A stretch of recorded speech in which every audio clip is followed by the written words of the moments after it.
Un mal qui répand la terreur, mal que le ciel, en sa fureur, inventa pour punir les crimes de la terre, la peste, puisqu'il faut l'appeler par son nom, capable d'enrichir en un jour l'Achéron, faisait aux animaux la guerre. Ils ne mouraient pas tous, mais tous étaient frappés. On n'en voyait point d'occupés à chercher le soutien d'une mourante vie. Nul mais n'excitait leur envie. Ni loup, ni renard n'épiaient la douce et l'innocente proie. Les tourterelles se fuyaient. Plus d'amour, partant, plus de joie. Le lion tint conseil et dit « Mes chers amis, je crois que le ciel a permis pour nos péchés cette infortune, que le plus coupable de nous se sacrifie aux traits du céleste courroux. Peut-être il obtiendra la guérison commune. L'histoire nous apprend qu'en de tels accidents, on fait de pareils dévouements. Ne nous flattons donc point, voyons sans indulgence l'état de notre conscience. Pour moi, satisfaisant mes appétits gloutons, j'ai dévoré force moutons. Que m'avait-il fait? Nulle offense. Même, il m'est arrivé quelquefois de manger le berger. Je me dévouerai donc s'il le faut, mais je pense qu'il est bon que chacun s'accuse, ainsi que moi, car on doit souhaiter, selon toute justice, que le plus coupable périsse.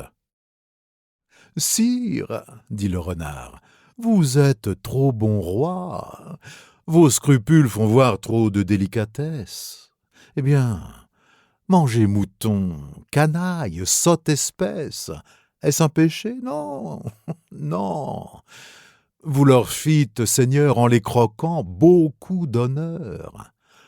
Et quant au berger, l'on peut dire qu'il était digne de tout mot, étant de ces gens-là qui, sur les animaux, se font un chimérique empire. » Ainsi dit le renard, et flatteur d'applaudir.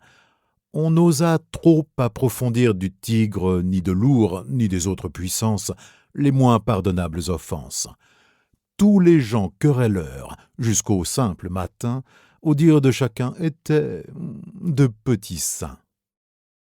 L'âne vint à son tour et dit « J'ai souvenance qu'en un pré de moine passant, la faim, l'occasion, l'herbe tendre, et je pense quelque diable aussi me poussant, je tondis de ce pré la largeur de ma langue.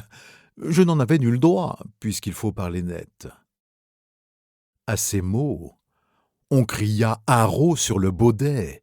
Un loup, quelque peu clair, prouva par sa harangue qu'il fallait dévouer ce maudit animal, ce pelé, ce galeux, d'où venait tout leur mal. Sa peccadille fut jugée un cas pendable. Manger l'herbe d'autrui, quel crime abominable! Rien que la mort n'était capable d'expier son forfait. On le lui fit bien voir. Selon que vous serez puissant ou misérable, les jugements de cour vous rendront blanc ou noir.